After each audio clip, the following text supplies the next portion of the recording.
चलो बच्चों, इस वीडियो के अंदर हम देखने वाले हैं कि आपका कैसे एमएसटीसीटी के अंदर मॉक टेस्ट देना आपके लिए बहुत इंपॉर्टेंट है इस समय। ठीक है, 1 महीने से कम का समय है, तो आप लोगों को मॉक टेस्ट देना ये क्यों इंपॉर्टेंट हो जाता है वो इस वीडियो के अंदर हम देखेंगे। बच्चों देखो, बहुत बच्चे जो है, मैंने टॉपर जिनका परसेंटाइल 96, 97, 98, 99, 100 आता है ना, इनके बीच में एक कॉमन चीज होती है, वो मॉक टेस्ट को दे रहे रहते हैं और उसके बाद उनके क्या एक्शंस रहते हैं वो चीजें हम इस वीडियो के अंदर बात करेंगे। तो जरूर इस चीज को ध्यान से समझना कि मॉक टेस्ट टॉपर क्या कर रहा है उसके लिए। दूसरी इंपॉर्टेंट बात कि अभी आपका जो सिलेबस है, बहुत बच्चे ऐसा सोचते हैं कि यार मेरा तो सिलेबस भी रहा है, मतलब मैंने पढ़ा नहीं है, प्लस मेरा क्या है कि मैंने एमएसटीसीटी का मॉक टेस्ट अब कैसे दूं, है ना, मेरा 100% प्रिपरेशन हुआ ही नहीं है। तो बच्चों सुनो, देखो जरूरी नहीं है कि आपकी पूरी की पूरी तैयारी हो जानी चाहिए। आप अगर 50% तैयार है, 30% तैयार है, तो भी मॉक टेस्ट दो। मॉक टेस्ट देने के क्या फायदे हैं वो देखो बच्चों। यहाँ पे बहुत बच्चे जो इग्नोर करते हैं ना मॉक टेस्ट को, उनकी देखो परसेंटाइल के अंदर थोड़ा सा कम परसेंटाइल कम होता है ना।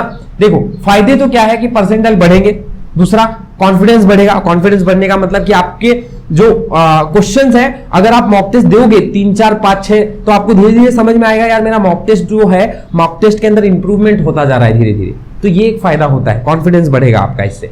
ठीक है, हैबिट 3 घंटा बैठने की आदत लगेगी। ठीक है, आपको बोर नहीं होगा।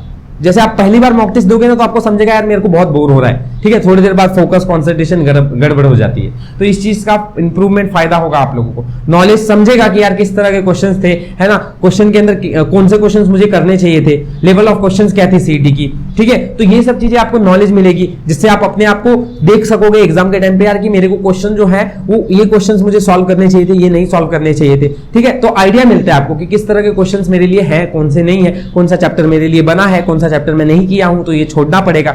ये सब बातें up to the mark. Concept की क्लियरेंस ज्यादा होगी, कंसेप्ट समझ में आएगा यार ये कंसेप्ट को सॉल्व करने का तरीका इजी लेवल क्या था, है ना। ये लेकिन कैसा कब होगा, जब आप पेपर का मॉक टेस्ट का एनालाइज करोगे। इस चीज पे आऊंगा मैं डिटेल में, लेकिन पहले फायदे तो देख लो। लेवल ऑफ क्वेश्चंस किस तरह के हैं, ये सब चीज का आइडिया आ जाएगा आप लोगों को। तो इसी की वजह से मैं मुद्दे पे आता हूं कि अगर ये सब चीज के फायदे करने हैं, इन सब का यूटिलाइजेशन आपको होना चाहिए। इसके लिए आपका सबसे इंपॉर्टेंट जो इंपॉर्टेंस है कि मॉक टेस्ट देने के बाद ये जो है मॉक टेस्ट का एनालाइज करना, ये बहुत इंपॉर्टेंट है।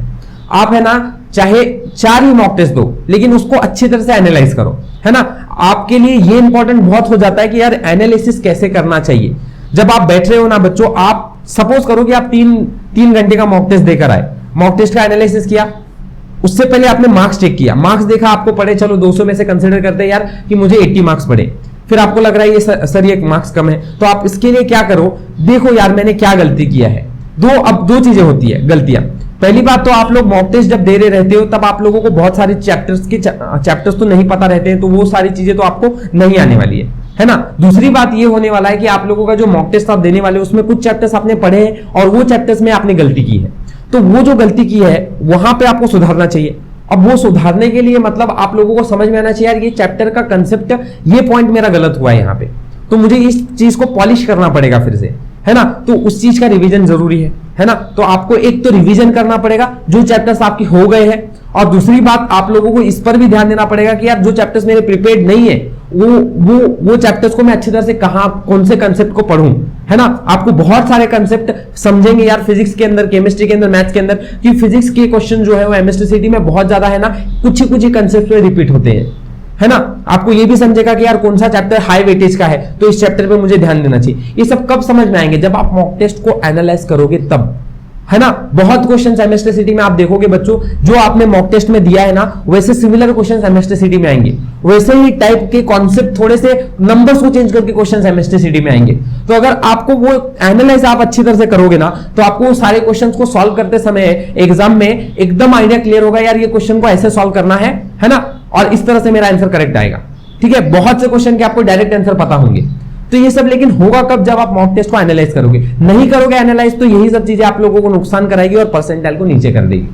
तो इसलिए मॉक टेस्ट को एनालिसिस करना बहुत इंपॉर्टेंट है ना। और एक कॉमन, बहुत बच्चे मॉक टेस्ट जब देते हैं तब उनके बाद कुछ 1-2 टेस्ट के बाद उनका मॉक टेस्ट का स्कोर जो है या तो उतना ही रह जाता है या तो थोड़ा कम आ जाता है, और बढ़ भी रहा रहता है तो 1-2 मार्क्स से बढ़ रहा रहता है। तो आप बहुत टेस्ट हो जाते हो बच्चों। इसका टेंस रीजन देखो इसका डायरेक्ट रीजन है, आप लोग पहले तो बेसिक्स पे ध्यान नहीं दे रहे हो, सिली मिस्टेक्स आपके बहुत ज्यादा हो रहे होंगे कैलकुलेशन करते समय, जैसे है ना, या फिर शायद वो कंसेप्ट ही आपको याद नहीं आ रहा होगा, है ना, या फिर आप लोगों ने जल्दी जल्दी में ओवर कॉन्फिडेंस में, या फिर बहुत सारी वजह से आप लोग इसकी गलतियां कर सकते हो। तो सिली मिस्टेक्स पे ध्यान देना, ये एक वजह है जो होती है। दूसरी, revision is the most important part.